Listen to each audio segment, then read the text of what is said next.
Hello, friends. Friends, often people ask me whether we should just look at D1 chart, that is the Lagna chart, or is it important for us to look into the D9 chart that is called Navamsa chart? See, I personally believe that's what I practice. That's what I've been doing for so many years now. See, the most important charts, the three important charts. D1 chart is the base. This is the imprint. That's the circumstances that you were born with. Then, if you look from moon chart, where moon comes into the Lagna, that is how will you handle a situation, a given situation emotionally. Emotionally, how will you handle a certain circumstance, a situation? How will you react to it? That is what moon chart will tell you. But now today I am going to emphasize more on Navamsa chart. Now Navamsa chart, according to the sages, has been told to us, it's a written text given to us, that after Lagna chart, this is the most important chart out of the all 16 charts that we refer to, that's called divisional chart. Navamsa chart is basically a breakup where you scrutinize, you open up your ninth house. The ninth house, which is your spirituality, it's your fortune, it's a Bhagyastan, and Navamsa chart also tells you something about your life, or married life, to be more precise. Now, there is a belief. People say that Navamsa chart comes into play after the age, after you get married. Now, what if somebody remains single, doesn't marry at all? So Navamsa will not play. Certainly, yes. Now, when will Navamsa chart be activated is a big question. See, I personally feel that Navamsa chart is a chart which gets activated when Saturn returns to the same position where it was in the natal chart.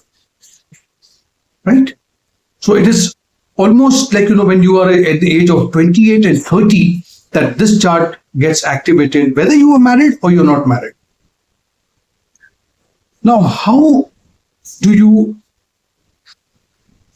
differentiate, or what is how will you resonate the D1 chart and the D9 chart?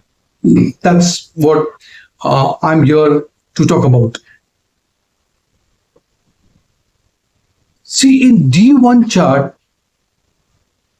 your Lagna, which gives you your personality.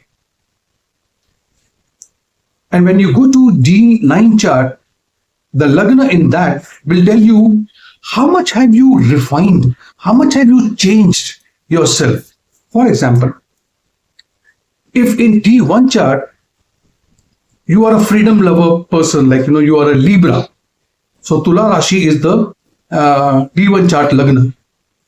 But when you come to D9 chart and you see, oh, there is Capricorn, that's come to Lagna.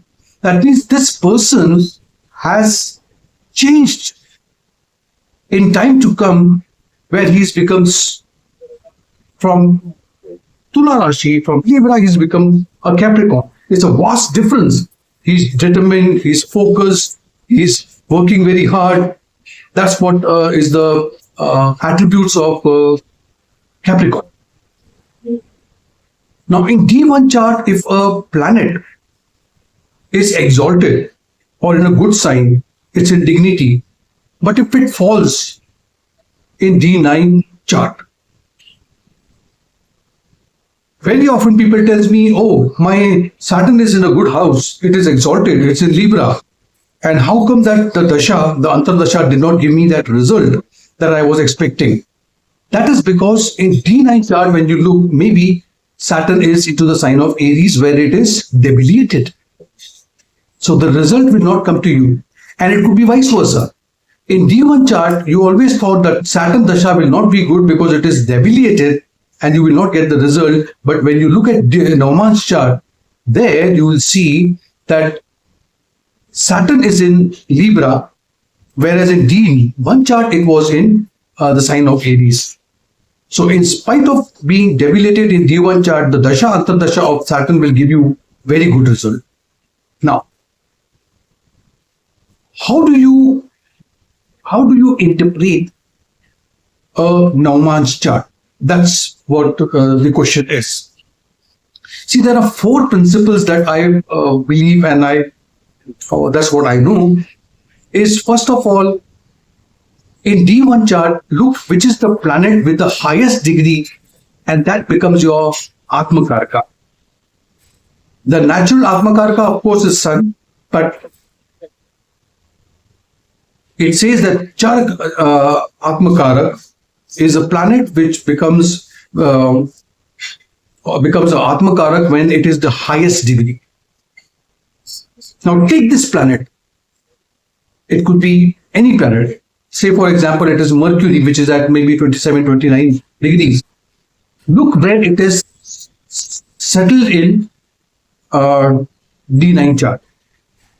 The house where it is settled, it could be the 11th house. That becomes your focus. That becomes your purpose. That's what you are heading towards, and you are wanting to achieve that 11th house, gains, social circle, status, and so on. The next thing that you have to look is what is your Amarta Karaka. Amarta Karaka is the second highest degree planet. That will tell you that to achieve what you have to achieve in D9 chart in the 11th house, where the Amarta Karaka is sitting in the D9 chart, that house where Amarta Karaka is there, that house will help you to achieve the result in the 11th house of Mercury. Yeah. So the first thing is look for the Atma Karaka, second Amarta Karaka, then look at the 9th house. Is the Lord of the 9th house in good house, in good dignity?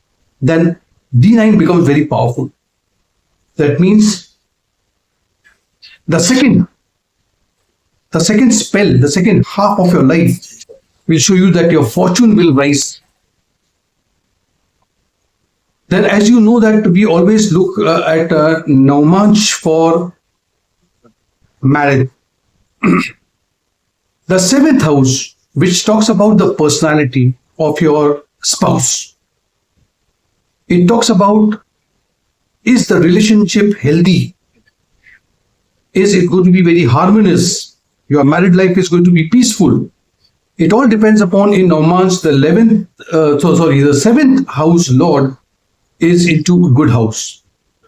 Either it is into a Kendra, or it is into a Trikon, or it's in a friendly sign. It has got good aspects. Then your married life is good. Even if it is in the D1 chart, it shows that the marriage house is not good. Like the Lord of the 7 is in the 6th, 8th, and 12th house. But it may revive. It may pull back in the Navamsa chart if it is in a good sign or good house. If it's in the Kendra or Trikona. So friends, this is what you have to study in Navamsa chart. Navamsa chart also will tell you about a certain house in D1 chart, whether it will gain strength or no. For example, your 4th house is a house of domestic happiness, right? So domestic happiness, family. The 4th house, if it settles in Navamsa in the 6th, 8th, and 12th house, there would be lack in happiness. Family will, there will be a lot of conflicts in your family, and so on. So friend, it is always advisable, I would suggest that when you look at your D1 chart, do not ignore Navamsa chart. because D1 chart will not be able to reveal the real potential of a given planet or a given house or the dasha antardasha unless you refer to the Navamsa chart as well. So three charts that you are always supposed to look into is your Lagna chart, Navamsa chart and Moon chart as well. Friends, this was all that I wanted to share with you. If you did like this video, give it a like, subscribe to my channel, and always put a comment and ask me whenever I get time, I get back to you. And yes, don't forget to click on the notification bell icon as well. Thank you so much.